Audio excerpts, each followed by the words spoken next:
Shabbat Shalom, hermanos. Continuando con el estudio de la carta a los romanos, hoy vamos a escudriñar el capítulo 9. No sin antes revisar qué vimos en el capítulo 8.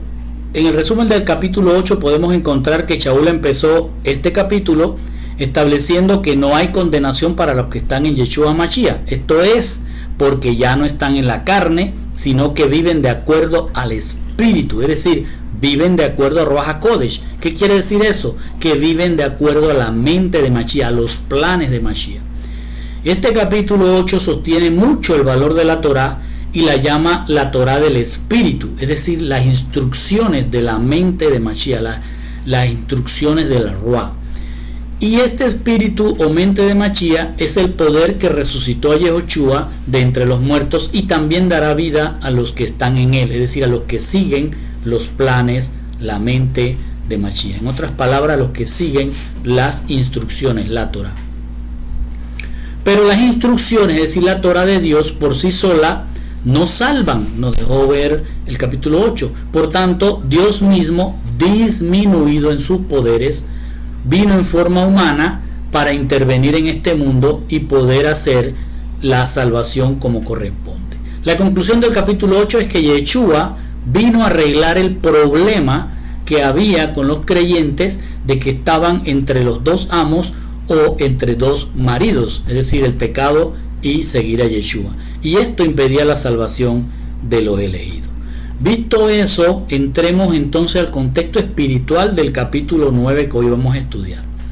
Hemos visto hasta ahora, y esta es la mitad del libro, de la carta, hemos visto que después de haber hablado Shaul sobre que no se puede servir a dos amos y que no se puede servir a dos maridos, con lo cual sabemos que se está hablando de la humanidad como una masa de barro que se resiste al ser moldeada por el alfarero y ella misma no se puede moldear a sí misma. Shaul entonces pasa a escribir sobre la venida de Mashiach como un alfarero que tomó una porción de ese barro y de esa porción vino a ser barros en manos del alfarero para ser moldeado como vasos. Hoy vamos a ver en este capítulo 9 mucho referente a este tema. Entonces el capítulo 9, ahora Shaul va a empezar estableciéndose como un chalía. Acuérdense que era un chalía. Un chalía en hebreo significa una persona que va a hablar con la autoridad de quien lo envió. No es lo mismo que un apóstol, como lo ponen en el griego, que es alguien que va a llevar un mensaje. En este caso, un chalía en el hebreo es alguien que se presenta como si fuera el mismo enviado. En este caso, como si Yehoshua mismo se presentara como Shaul en este momento a judíos y gentiles. Entonces él se va a presentar y va a decir que lo que ha hablado es la verdad, o lo que ha hablado desde el capítulo 1 hasta acá, hasta el 9, y va a seguir, es la verdad. Y esa verdad, él, y para lo que está diciendo, él tiene como testigo a Ruach HaKodesh. ¿Se acuerda que en la Biblia, para que haya algo que es verdad, tienen que haber dos testigos? Entonces él está diciendo, uno de los testigos soy yo y el otro testigo es Ruach HaKodesh, es decir, la mente, el plan de Dios. En el contexto espiritual que vamos a conocer hoy es la soberanía de Dios para elegir de una misma masa de barro, es decir, la humanidad, elegir a unos para mostrar su amor y a otros los deja para mostrar lo que no es honroso o lo que es deshonroso. Así, antes de entrar al capítulo 9, leamos, porque la Biblia no iba hecha por capítulos anteriormente, ni tenía versículos, era un solo libro. Imagínese una carta que usted no pone por capítulos, sino que va escribiéndola de corrido. Así que tenemos que leer cuál fue lo último que dijo para empatarlo con lo que va a decir. En el capítulo 8, Shaul terminó diciendo: pero en todas estas cosas somos más que vencedores por medio de aquel que nos amó.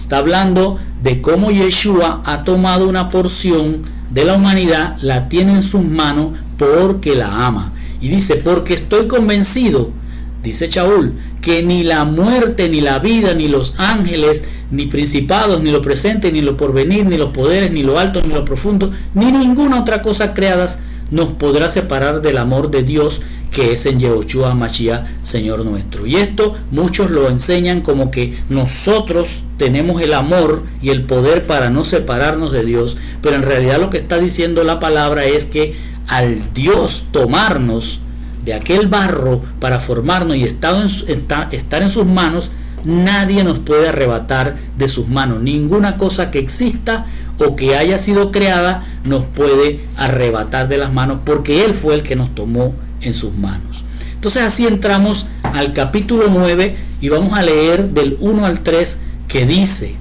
digo la verdad en Mashiach. Miren cómo inicia: digo la verdad en Mashiach, no miento, dándome testimonio mi conciencia en el Ruah, en el espíritu de la santidad, que tengo gran tristeza y continuo dolor en mi corazón, porque desearía yo mismo ser anatema, separado de Mashiach, por amor a mis hermanos, mis parientes según la carne. Entonces aquí nada más voy a hacer, antes de entrar a escudriñar estos pasajes, aclarar qué quiere decir anatema, porque ahí mismo lo dice la palabra.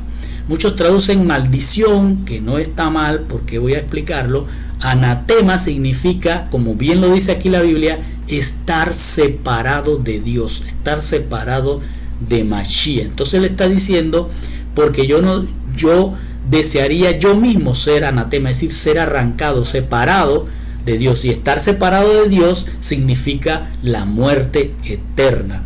Entonces, cuando leen en algunas Biblias ser maldición, no se lee como que se le dijo algo malo, sino que la palabra maldición en hebreo en realidad debieran haberla traducido como ser desarraigado. Entonces Pablo lo que está diciendo: yo mismo sería desarraigado de Mashiach para muerte entonces por mis parientes.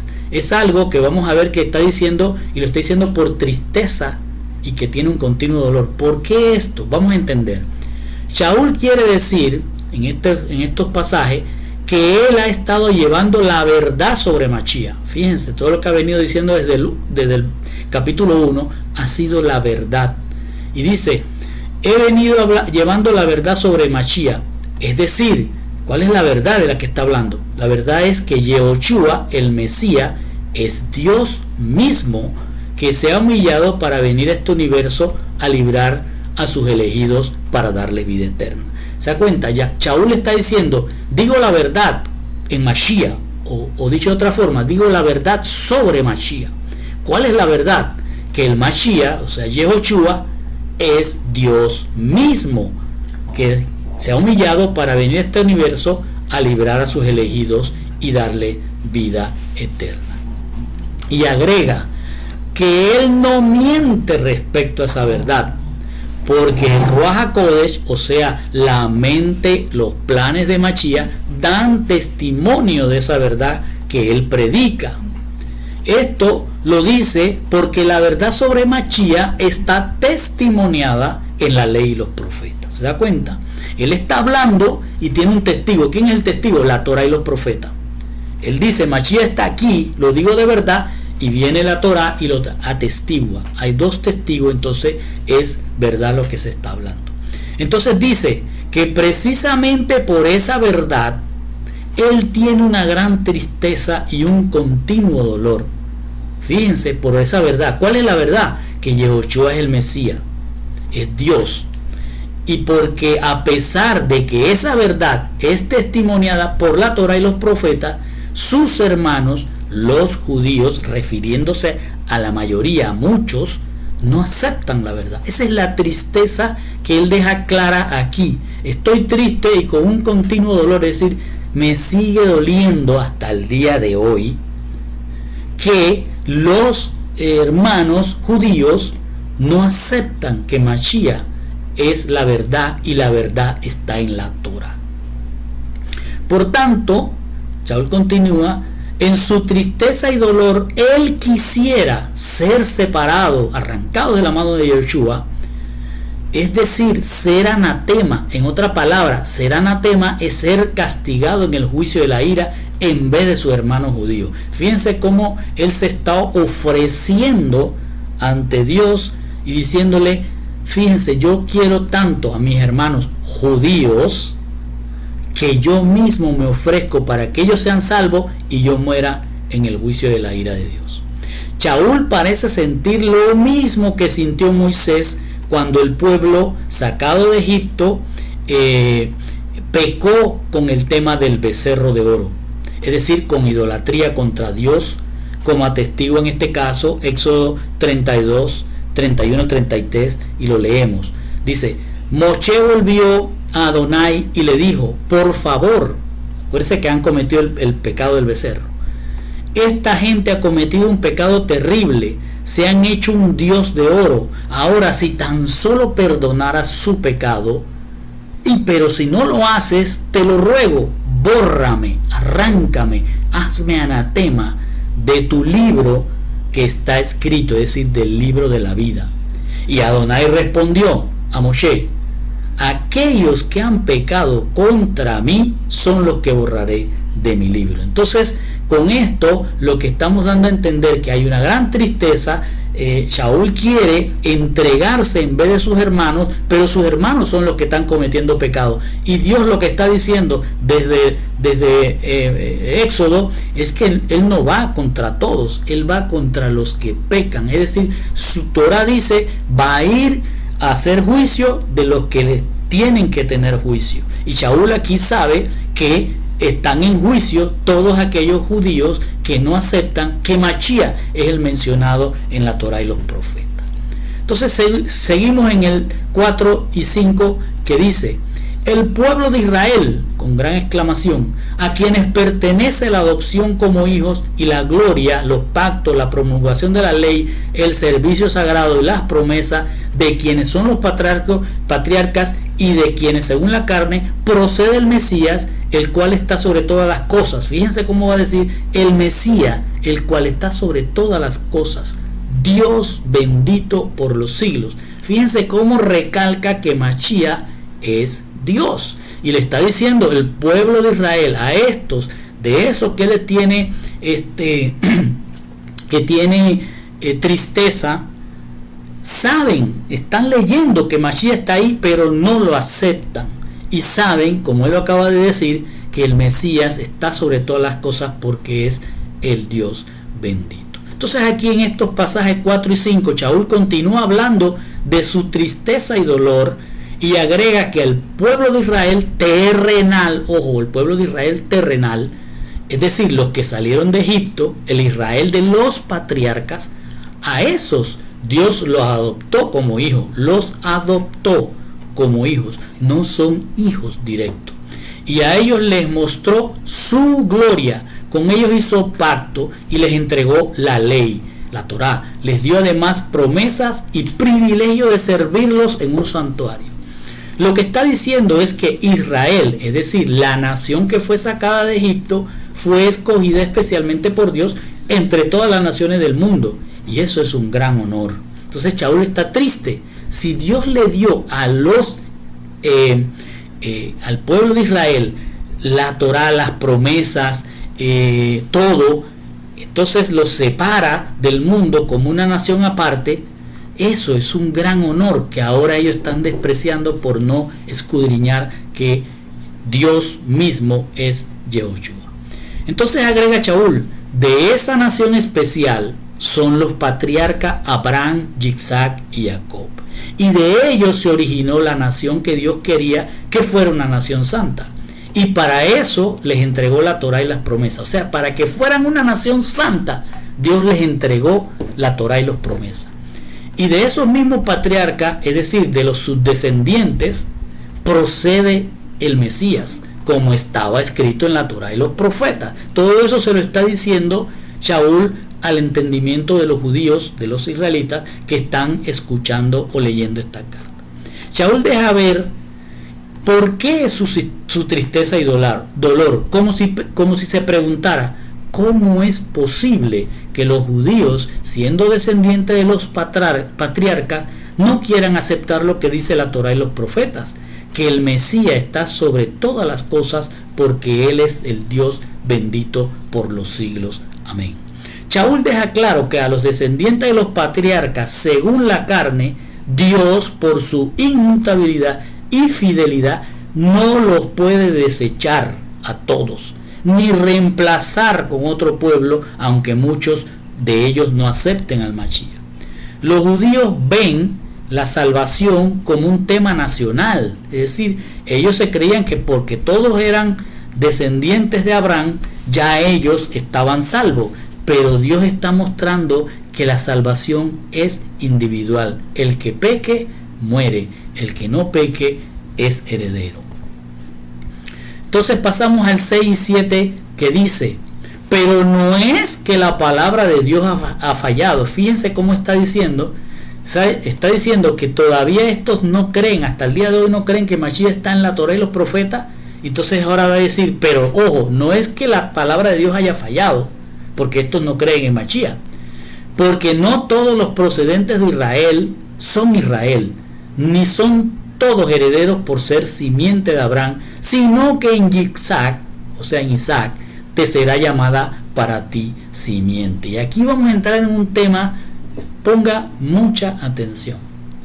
Shaul, aquí en estos pasajes, entonces pasa a dar una aclaración de lo que ocurre con los judíos y con lo que dice la ley y los profetas sobre Yehoshua. Y dice, no es que haya fallado la palabra de Dios, es decir, la Torá, las instrucciones y las promesas. Lo que sucede es que no todos los que proceden del Israel terrenal son en verdad herederos del Israel celestial. Escuche bien, es decir, la nación santa que quiere Dios. Y agrega, tampoco por ser descendientes de Abraham, son todos los procedentes del Israel terrenal herederos del Israel celestial. ¿Captó eso? Está dando a entender, hay un Israel terrenal donde están los judíos y hay un Israel celestial que es la nación santa que quiere construir el Señor. Entonces, si naces en el Israel terrenal, eso no te da el derecho, según la Torá y los profetas, a que seas heredero del reino de Dios. Ni tampoco porque has nacido como una descendencia física de Abraham, vas a ser exactamente un heredero del Israel celestial o de la Jerusalén celestial. Tampoco es así. Entonces Shaul cierra su argumento citando la última parte de Génesis 21:12. Él hace una cita cortada porque no es todo el verso. Lo que está haciendo es, como hacían los maestros en aquel tiempo, citaban una parte del versículo y el que está escuchando, que está en la escuela esa donde están aprendiendo Torah, tenía que haber entendido o tenía que haber tenido claro de dónde venía ese versículo. Acuérdense que no habían versículos en el principio. Los versículos vinieron después, el arreglo de versículos. Así que cuando él lee esa porción, la gente que estaba en la escuela aprendiendo Torah entendía de qué estaba hablando. Entonces Shaul va a tomar para el argumento que está estableciendo. ¿Cuál es el argumento? Que la palabra de Dios no ha fallado, ¿sí? Porque no todos los que nacen en el Israel terrenal son del Israel celestial.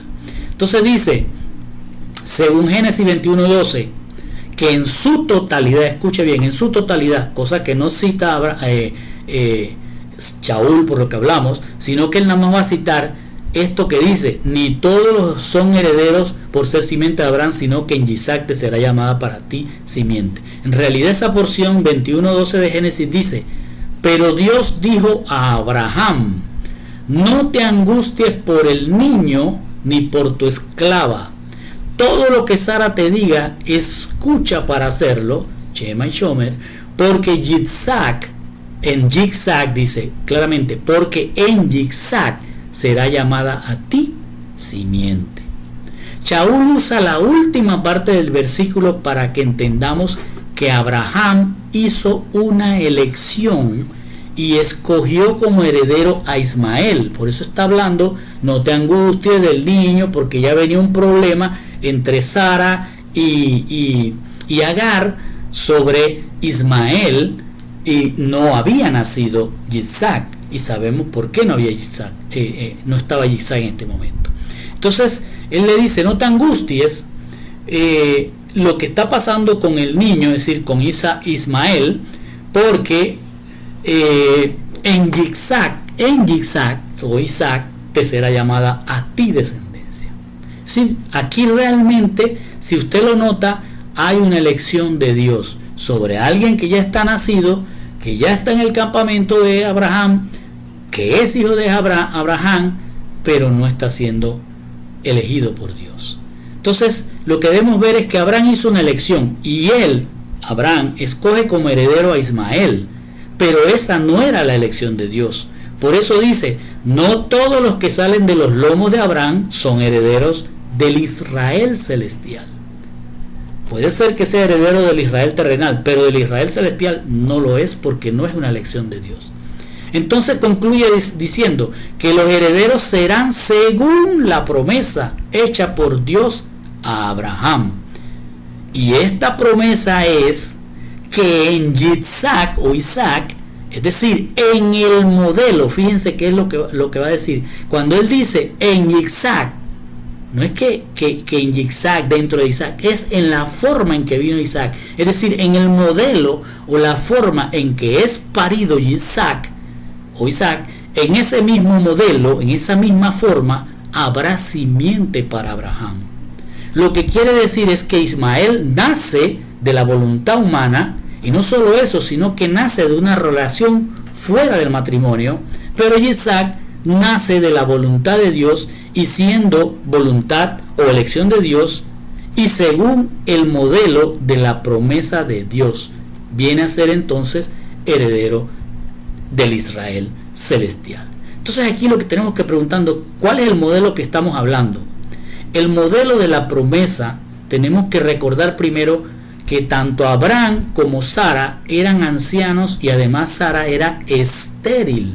Por tanto, Abraham humanamente no tenía esperanza de tener descendencia, pero Dios, en esperanza de él contra la esperanza humana de Abraham, dio la fortaleza a ambos y reconstruyó un útero nuevo para Sara, y así nació Isaac. ¿Cómo nació? Como un milagro. ¿Cuál es el modelo? El modelo es que todos los que son elección de Dios nacen como un milagro.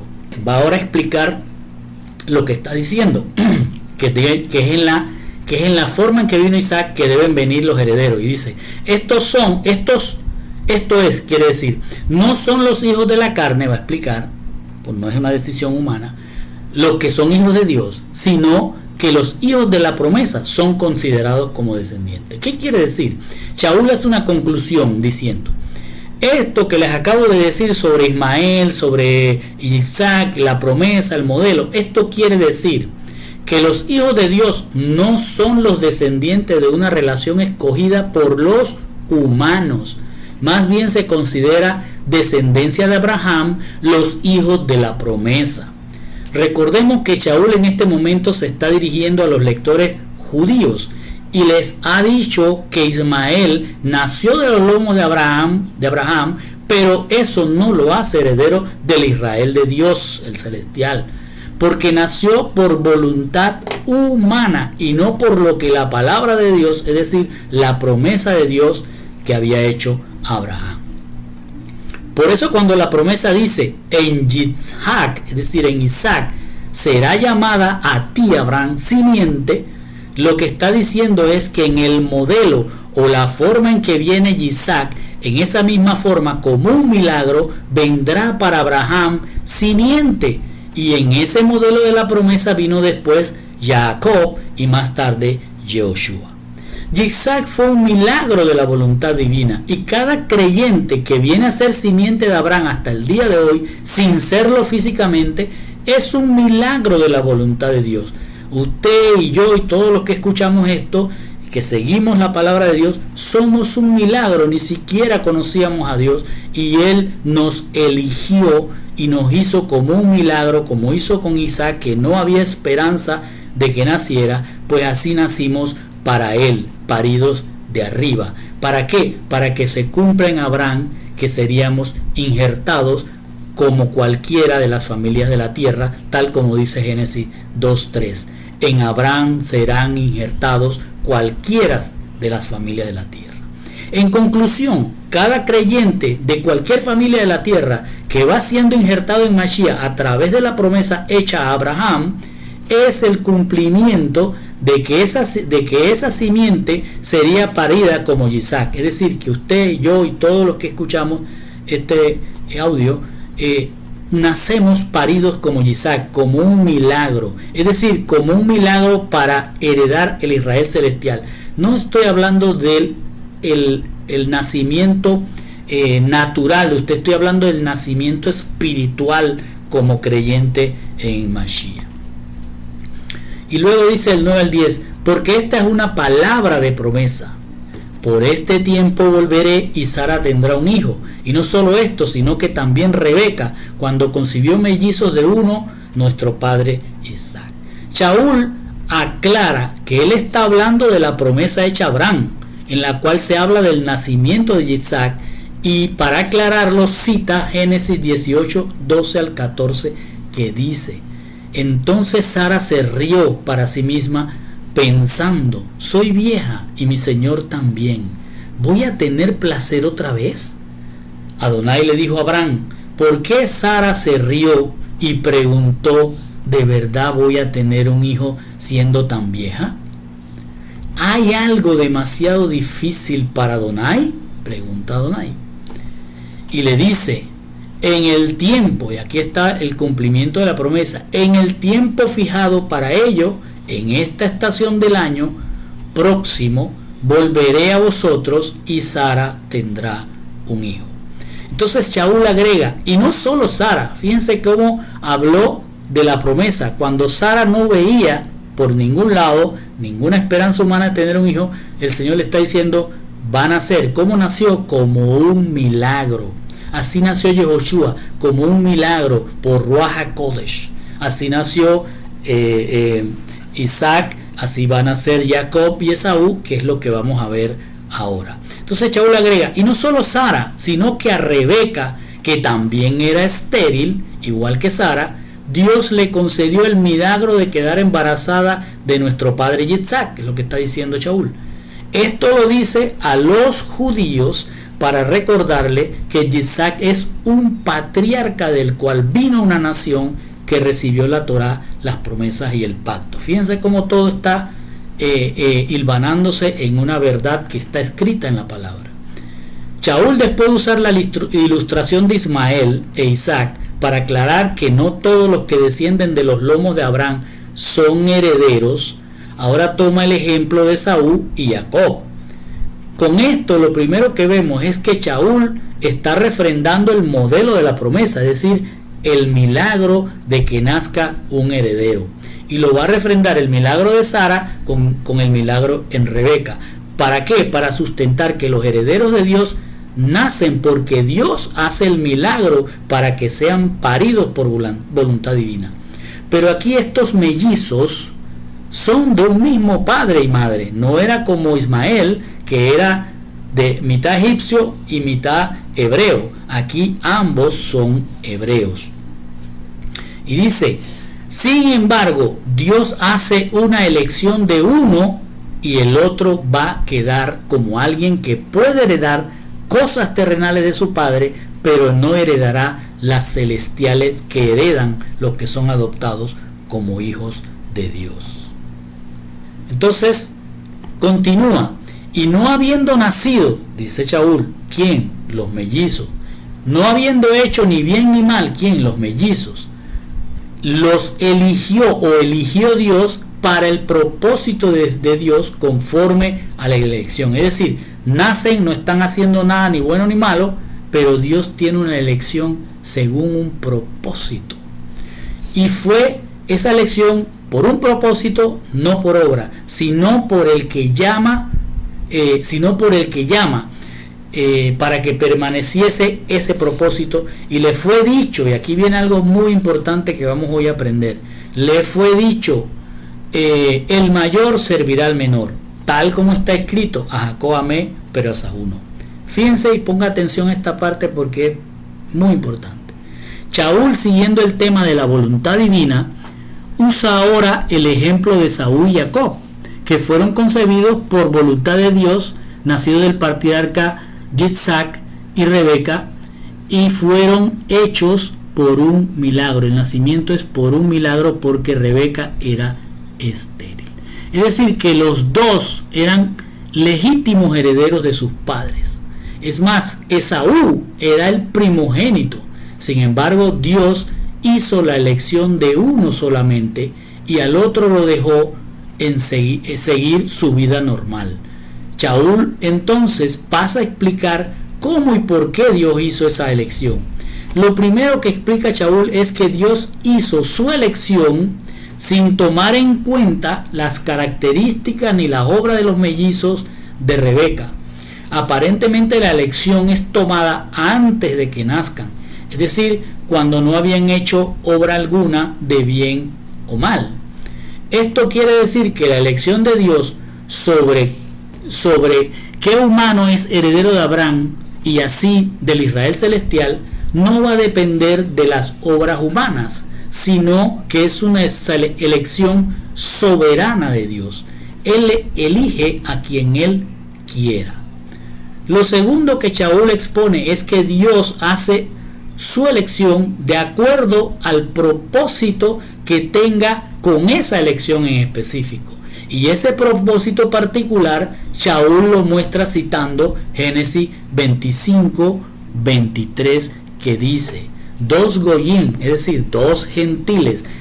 Cuando dice gentiles es alguien que no tiene nacionalidad. Dos gentiles hay en tu vientre y dos pueblos se dividirán desde tus entrañas. Un pueblo será más fuerte que el otro, y dice entonces, y el mayor servirá al menor.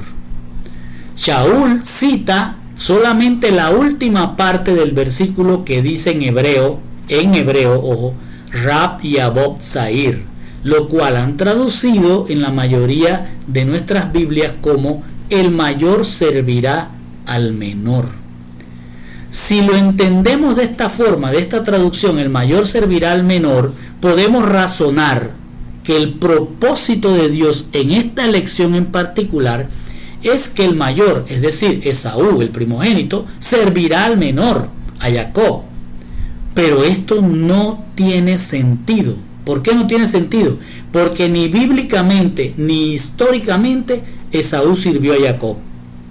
Aún más, ni bíblicamente ni históricamente los herederos de Esaú han venido a servir a los herederos de Jacob. Es más, Esaú es enemigo de los herederos de Jacob. Para entender el propósito de Dios en escoger a Jacob en vez de Esaú, tenemos que releer del hebreo la cita que Shaul hace como referencia de Génesis 25, 23, que dice en hebreo, Rab Yabot Zair. Realmente y literalmente en el hebreo esto dice, el abundante servirá pequeño. No dice el mayor servirá al menor, dice el abundante servirá pequeño. Entonces ahí está el propósito de la elección particular de este caso que los tomó desde el vientre. Lo que Shaul está diciendo es que la escogencia de Jacob en vez de Esaú responde al propósito, a un propósito que Dios tenía. ¿Cuál era el propósito? Que el abundante, el Rahab, abundante en sabiduría, es decir, Elohim, servirá pequeño, es decir, disminuido. Escuche bien, el abundante servirá pequeño, dice literalmente. ¿Quién es el abundante? ¿Y abundante en qué? El abundante en sabiduría es Elohim, pero dice servirá pequeño, es decir, disminuido. Lo que quiere dar a entender Shaul es que Yehoshua, acuérdense que viene defendiendo la tesis que está en la Biblia, que Yehoshua es Dios. Ahora dice el Rab Yabot Zair, es decir, el abundante servirá pequeño. Lo que está diciendo es que el abundante en sabiduría, es decir, Elohim, servirá pequeño, es decir, disminuido en sus poderes. Y con esto da a entender que es Yehoshua, que el propósito es que Yehoshua vendría de entre los herederos de Jacob, disminuido, es decir, pequeño, como forma de hombre para servir a lo que él llamó. Y eso es lo que deberían haber entendido los judíos. Mas nosotros no lo estábamos entendiendo así porque no estamos en el hebreo. Pero en el hebreo está diciendo esto. Más aún dice, y por esto les dice, tal como está escrito, citando ahora Malaquías 1, 2, 3, que termina diciendo, a Jacob amé, pero a Saúl no. La conclusión es que la elección divina es por su amor entrañable. Escuche, dijo, a Jacob amé y a Saúl no.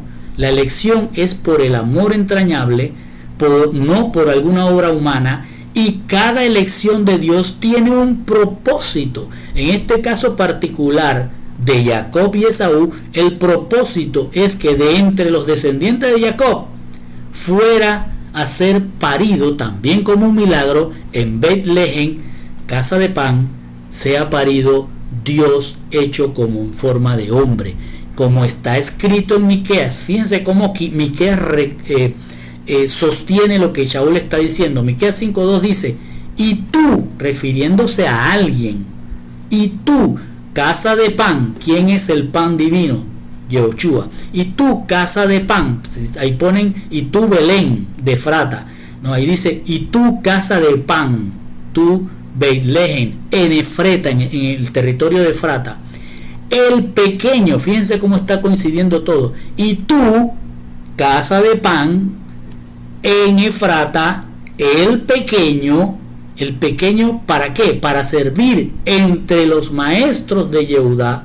De ti saldrá siendo compositor de parábolas en Israel.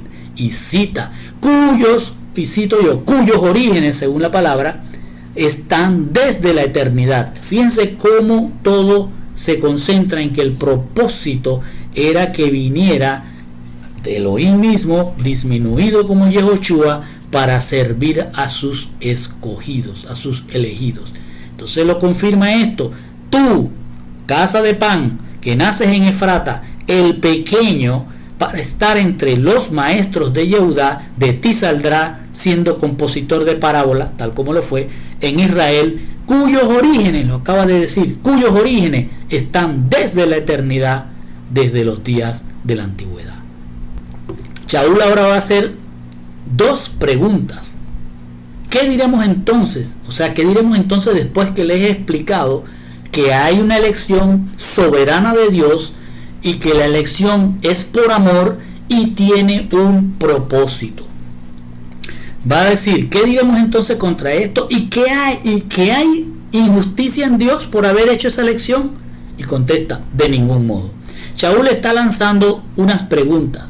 La primera es como si dijera, ¿es injusto que Dios elija a Jacob y deje a Esaú? Shaul hace la pregunta porque cualquier humano puede pensar que Dios es injusto al escoger a Isaac y dejar a Ismael, y ser injusto al escoger a Jacob y dejar a Esaú, sobre todo si los que son dejados son primogénitos y no hayan hecho ni malo ni bueno. Entonces pasa a preguntar, ¿acaso Dios es injusto por haber hecho eso? Es decir, injusto por escoger uno y dejar al otro. Y la respuesta de Shaul es, de ninguna manera. ¿Por qué de ninguna manera? De ninguna manera, porque Dios hará una elección soberana que solo Él conoce por qué la hace. Lo único que nos ha dado a conocer hasta ahora es que su elección Él la hace por amor y según un propósito. Dios no es injusto de ninguna manera, porque Él le dio a cada uno lo que corresponde. A Ismael y a Esaú capacidades para hacer riquezas terrenales como lo hicieron, y de acuerdo a lo que ellos deseaban, ellos crecieron en esta tierra abundantemente como primogénitos. Y a Jacob, ¿qué le dio? Y a Yeshua, ¿qué le dio? Las riquezas en el cielo. Jacob y Yeshua van a nacer como un milagro. En cambio, los demás fueron paridos normalmente. Y luego dice, porque Él dice a Moisés, Dios dice a Moisés, tendré misericordia del que yo tenga misericordia y tendré compasión del que yo tenga compasión. Shaul continúa sustentando que Dios no es injusto en su elección divina y pasa a usar la ilustración de otro elegido por amor y con propósito, en este caso Moisés. Shaul parece usar a Moisés para mostrar a un descendiente de Abraham que es educado en Egipto entre no elegidos y vivió en sus riquezas, comportándose como uno de ellos al grado que fue asesino de otra persona, hasta que le permitió darse cuenta de que era un elegido, y a partir de ese momento las cosas cambiaron para él. Entonces Shaul vuelve a citar una parte de un versículo bíblico para sostener lo que quiere decir, y cita Éxodo 39:19, y solamente cita la porción: daré amor entrañable al que yo dé amor entrañable. Acuérdense que viene preguntando Shaul si Dios es injusto, y ahora dice: daré amor entrañable al que yo dé amor entrañable. Esto es lo que dice Dios. Hay que recordar en Éxodo que cuando se llega a esta porción, se ha llegado a estas palabras después del asunto del becerro de oro. El pueblo elegido pudo haber sido destruido en aquel momento que despreciaron a Dios por la idolatría a un becerro. Moisés en aquel entonces intercedió, pero Dios castigó a los culpables. Pero con el resto continuó su propósito. Es decir, Él los sacó de Egipto por un propósito. Y Él descartó a los que se equivocaron contra Él y continuó con el resto según su propósito. Moisés entonces en aquel momento le pide a Dios que lo acompañe para llegar a la tierra de leche y miel, es decir, al propósito que era llegar a la tierra de leche y miel. Dios acepta y le dice que lo hará porque Moshe halló gracia ante Dios. Escuche, ¿por qué va a ser que llegue al propósito? Porque halló gracia Moshe. Entonces Moshe le pide a Dios que le muestre su gloria. Esto es como si Moisés dijera a Dios: si hallé gracia ante tus ojos, Elohim, muéstrame el cuerpo celestial que me darás, muéstrame tu gloria, muéstrame el cuerpo celestial que me darás. En ese momento que Dios responde. Dice, Él respondió, Elohim: haré pasar toda mi bondad delante de ti, y en tu presencia pronunciaré el nombre de Adonai. Yo haré pasar ante tu vista toda mi bondad y pronunciaré delante de ti el nombre de Adonai. Todo esto tiene que ver con aquel final cuando Moshe sube al monte Nebo y le muestra la Jerusalén celestial. Pero ahora le dice a Moshe: yo daré gracia a quien dé gracia. O sea, a ti te la di porque te amo, te escogí, te elegí, pero yo le doy gracia a quien doy gracia, y yo daré amor entrañable al que yo dé amor entrañable. Eso es lo que dice en el hebreo este pasaje. En pocas palabras, Shaul dice: Dios no es injusto porque a ojo humano Moshe no merecía hallar gracia ante Dios, incluso mató a otra persona. Pero Dios se la regaló, la gracia, y lo eligió según el propósito de llevar un remanente hasta la tierra que mana leche y miel.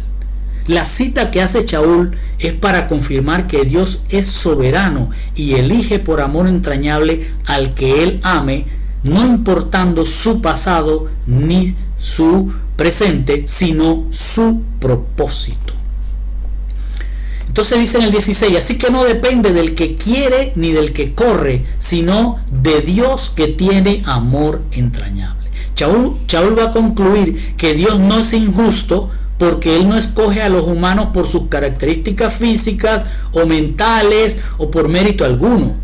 Por tanto, la elección divina no depende del deseo ni del esfuerzo humano, sino del amor entrañable de Dios, esperando que como Moisés se entreguen mediante sus instrucciones, la Torá, al propósito para el que son elegidos. Y dice en el 17-18: porque la escritura, es decir, la Torá y los profetas, dice a Faraón: para esto mismo te he levantado, para demostrar mi poder en ti y para que mi nombre sea proclamado por toda la tierra. Así que del que quiere tiene misericordia. Ponga ahí: así que del que quiere tiene amor entrañable, y al que quiere deja endurecido. Ahora Shaul toma otro ejemplo para explicar que la elección de Dios no es injusta y pasa a referirse a los que no son elegidos como herederos, sino que son elegidos para ser dejados. En este caso Shaul va a usar el ejemplo del faraón y hace referencia de Éxodo 9:16, que dice: es por esta misma razón que te levanté, Dios hablándole al faraón, para que en relación contigo pueda demostrar mi poder, para que mi nombre sea conocido en todo el mundo. Para entender el argumento de Shaul tenemos que ver todo el contexto de Éxodo 9, todo el capítulo, especialmente cuando han pasado 6 plagas sobre Egipto, y llegando al pasaje de la 7ª plaga, Dios envía a Moshe a decirle a Faraón: deja ir a mi pueblo para que me sirva, pues esta vez te infligiré mis plagas contra tu corazón y contra tus servidores y contra tu pueblo. ¿Para qué? Para que os deis cuenta de que no tengo igual en toda la tierra. Shaul está diciendo que el faraón, que no es un elegido para heredar la tierra prometida, es a la vez elegido para ser dejado con un propósito. Dios le dice a Faraón que él con cualquiera, o sea, Dios con cualquiera de las plagas lo pudo haber destruido, y hasta ese momento que estamos hablando iban 6 plagas, venía la 7ª. Él lo pudo haber destruido con la primera, con la segunda, con cualquiera, inclusive sin plaga. Entonces lo que Dios le está diciendo: con cualquiera de las plagas te pude haber destruido, al igual que a tu gobierno y a tu pueblo, pero te he dejado con vida con el propósito de mostrarte que tu gobierno, tus sirvientes, tu poder, e incluso los escogidos, los herederos de él, noten el poder de Dios, que está por encima de cualquier Dios, de cualquier dinero, de cualquier gobierno, de cualquier ley o de cualquier ejército. Este era el propósito de levantar a Faraón, de haberlo dejado nacer, dentro de la familia de faraones y haber hecho el imperio de Egipto.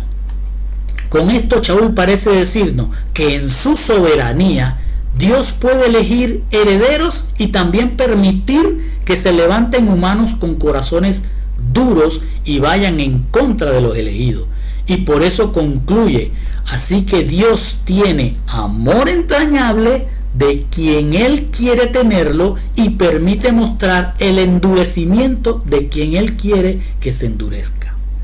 Pero este endurecimiento puede servir también como propósito para que el que no es elegido tenga oportunidad de arrepentirse, como lo hicieron la multitud de gentiles que se salieron de Egipto con los herederos de Jacob para ser parte de los elegidos, que se llamarían después la nación santa. En conclusión, lo que está diciendo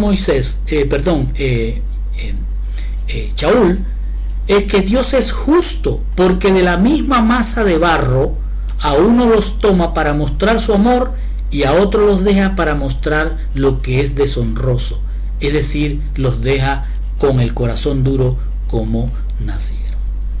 Entonces dice en el 19:20, y miren lo que viene ahora, que es bien complicado, pero es bien interesante. Shaul dice: me dirás entonces, ¿a quién le está preguntando eso? A los judíos que entienden de Torá, y ahora a nosotros los que estudiamos su carta.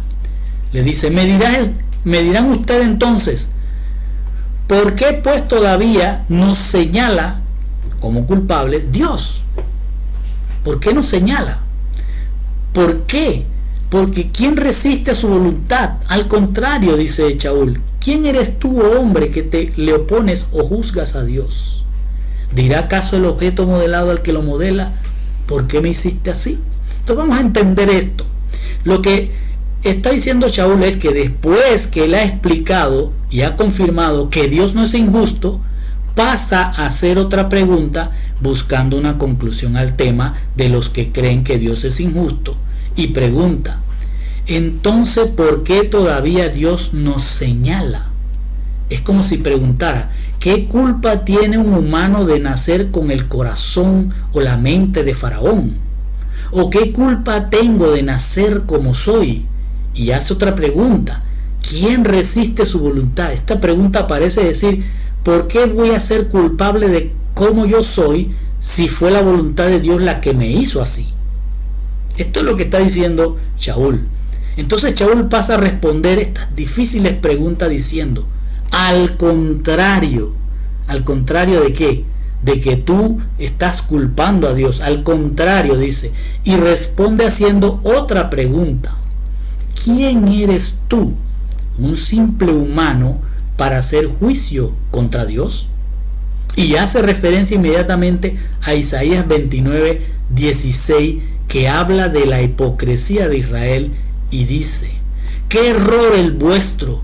¿Es el alfarero como el barro para que diga la obra a su hacedor: no me ha hecho? Y la vasija diga a su alfarero: no entiende el oficio. ¿Captan el mensaje? Shaul va a responder esta pregunta haciendo referencia a Isaías 29:16 y a Isaías 45:9. Vamos a leer primero Isaías 29:16. Le dice: ¿qué error? Está hablando el humano que está enjuiciando a Dios. ¿Es el alfarero, pregunta el humano, como el barro? Es decir, ¿es Dios como un humano igual que yo para que yo le diga a él como otro humano: ¿no me has hecho tú? O sea, es una arrogancia, pareciese una arrogancia. Y luego dice: y la vasija, es decir, el elemento que ha hecho el alfarero, le habla a su alfarero y dice: no entiendes tu oficio, alfarero. O sea, el barro está enjuiciando a su alfarero porque no entiende lo que está haciendo, lo ha hecho mal.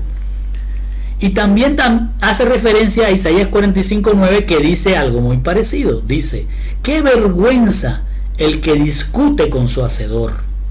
Miren cómo Shaul está sacando todo esto para dar respuesta a lo que han señalado, o lo que pueden señalar algunos después de que ha dicho que Yeshua o Dios no es un injusto. Dice: qué vergüenza que el que discute con su hacedor, aunque no sea más que un trozo de tierra, dirá el barro al alfarero: ¿qué estás haciendo? Tu trabajo no tiene tiradores, es decir, las obras que has terminado las has dejado mal porque no tiene agarradero. Shaul usa a Isaías para decir que la humanidad es tan perversa que le ha echado la culpa a Dios de todo lo malo que está sucediendo en el mundo. Y por eso pregunta: ¿es el alfarero, es decir, Dios, igual al barro, es decir, a la humanidad, para que esta humanidad tenga el descaro de juzgar a Dios? Shaul parece citar a Isaías porque él sabe que cuando Dios completó la creación, incluyendo a los seres humanos, dijo que todo era bueno y bueno en gran manera. Génesis 1:31. Así que la creación original de Dios era muy buena, pero la humanidad se dejó seducir por el árbol del conocimiento del mal. Entonces fue el barro el que se hizo a sí mismo barro y no el alfarero. Por eso Shaul dice: al contrario, el alfarero ha venido a corregir el daño hecho por el barro y ha tomado una porción para llevarla nuevamente a ser buena y buena en gran manera. Luego dice en el 21: ¿o no tiene el alfarero derecho sobre el barro de hacer de la misma masa un vaso para uso de honra y otro para deshonra?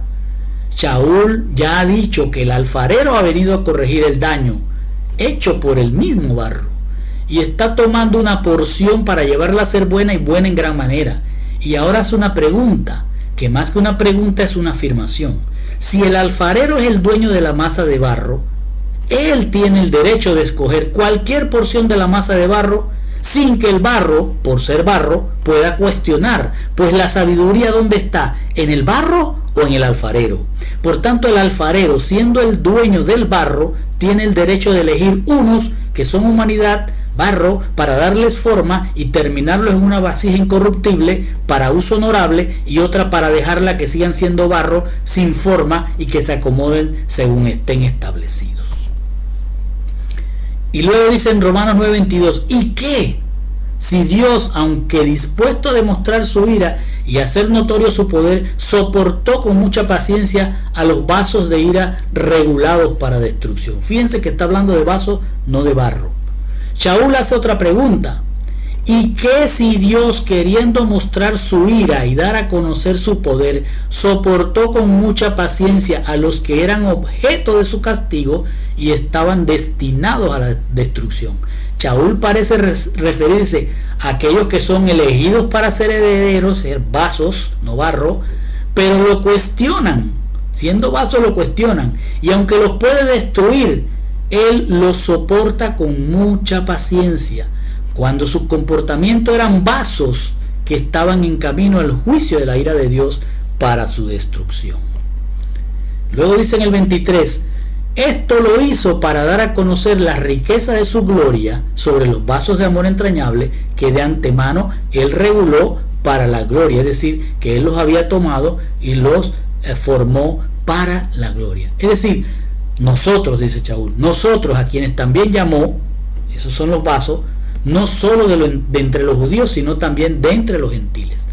Shaul ahora confirma que a esos vasos a los que les tuvo mucha paciencia, esa paciencia se las otorgó para que se arrepintieran y sean formados como vasos de amor entrañable, para que puedan conocer la riqueza de su gloria. Es decir, el Señor arrancó una porción, la formó como vaso, estos vasos dijeron, ¿por qué tú me formas así? Me hiciste mal, y empiezan a cuestionar y a juzgar a Dios. Entonces esos vasos, por cuestionar la sabiduría y el poder de Dios, pueden ser vasos que están destinados a la ira, pero el Señor tiene paciencia con esos que son esos vasos y los va a formar para llevarlos a ser vasos de amor entrañable y no de la ira. ¿Para qué? Para que puedan conocer la riqueza de su gloria. Shaul entonces se incluye él como uno de esos vasos de amor entrañable y además incluye a los gentiles, y esto lo hace Shaul al decir que hubo mucha paciencia de parte del Señor con estos vasos. Él está hablando del tiempo, la paciencia que durará este mundo, el tiempo que durará este mundo hasta la venida de Mashiach, cuando el barro y los vasos de ira, el barro, el barro y los vasos de ira serán destruidos, mientras que los vasos de amor entrañable recibirán la riqueza de la gloria de Dios. La conclusión es que desde que Yeshua dijo en el madero, consumado es, se inició la mucha paciencia de Dios para que todo vaso de ira llegue a ser vaso de amor entrañable. Y esos vasos son formados no solo de entre los judíos, sino también de entre los gentiles. Y luego vamos al 25-26 que dice, como también dice Oseas, el profeta, los que no eran mi pueblo llamaré pueblo mío, y a los que no eran amada, amada mía. Y acontecerá que en el lugar donde les fue dicho, vosotros no sois mi pueblo, allí serán llamados hijos del Dios viviente. Shaul, después de lo que ha dicho de los vasos que son llamados de entre judíos y de entre los gentiles, pasa a enseñar cuáles son esos gentiles, y para hacerlo cita al profeta Oseas, quien profetizó en tiempo de los dos reinos, acuérdense, el reino del norte y el reino del sur. Este profeta fue enviado por Dios para amonestar la idolatría de las 10 tribus de Israel que formaban el reino del norte. Estas 10 tribus fueron esparcidas entre las naciones, haciéndose entonces gentiles hasta hoy, es decir, los no judíos. Por eso Dios los llama en el libro de Oseas lo Ruhama, es decir, no amada. Y si no tienen el amor de Dios, entonces no pueden ser elegidos y no pueden ser pueblo. Por eso Dios los llama lo amí, es decir, no mi pueblo. Lo que Shaul está diciendo es que de las 10 tribus pasaron a ser gentiles en la espera del cumplimiento de la profecía de Oseas. Por eso Shaul cita Oseas 2:23 que dice, la sembraré, ¿a quién? A esos que han sido ahora llamados gentiles. Los sembraré en la tierra como mía, y recuperaré el favor de lo Ruhama, de la no amada, y le diré lo a mí, es decir, le diré a lo a mí, los que no eran pueblo, tú eres mi pueblo, y él responderá, ¿a quién? Los gentiles que eran Israel y se han convertido en gentiles, y él responderá, es decir, el gentil, tú eres mi Dios, es decir, vendrá al pacto. Lo que está diciendo esta profecía es que esas 10 tribus que se volvieron no judías, es decir, gentiles, Dios mismo con su sacrificio y resurrección los está volviendo a llamar amada y pueblo mío.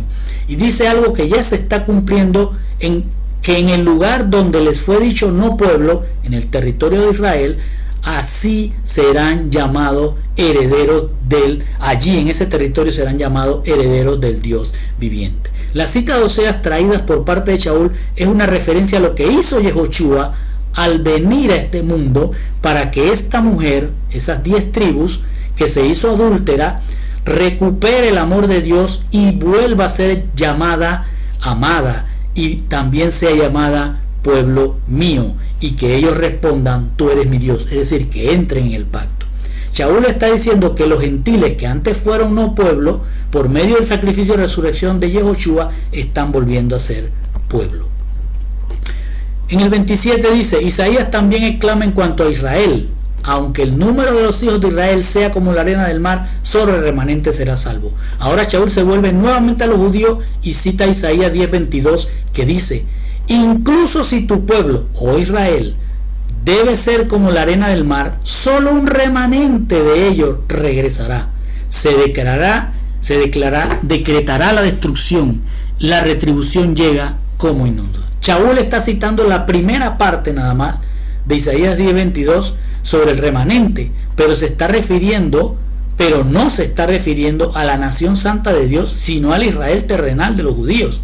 Entonces lo que está diciendo es que aunque el Israel de los judíos sea muy numeroso, incluso hoy, solo un remanente, algo pequeño, comparado con el gran número de judíos que existen, será librado.